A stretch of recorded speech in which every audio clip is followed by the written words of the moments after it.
Agora com vocês, a cantora Põe Pra Ti, da aldeia Cucantrier 2022.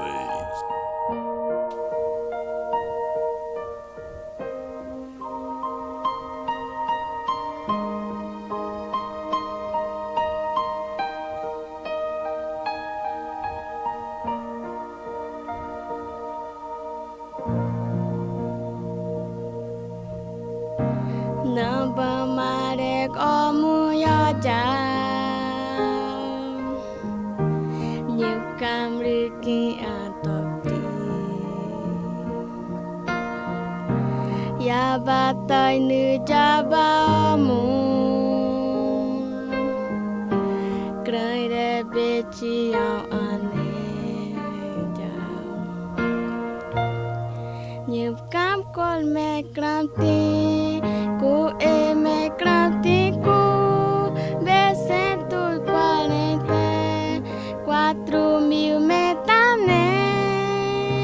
Me come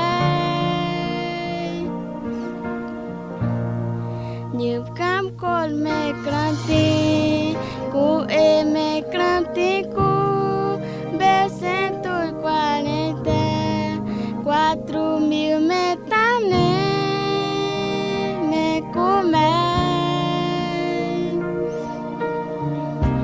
Juno benya juara joy Juno benya juara joy Apa cine gatai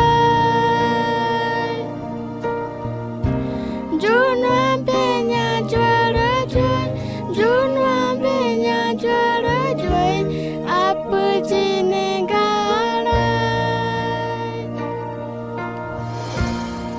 Nhịp cam col me cranti Ku me crantico Vese tu 4.000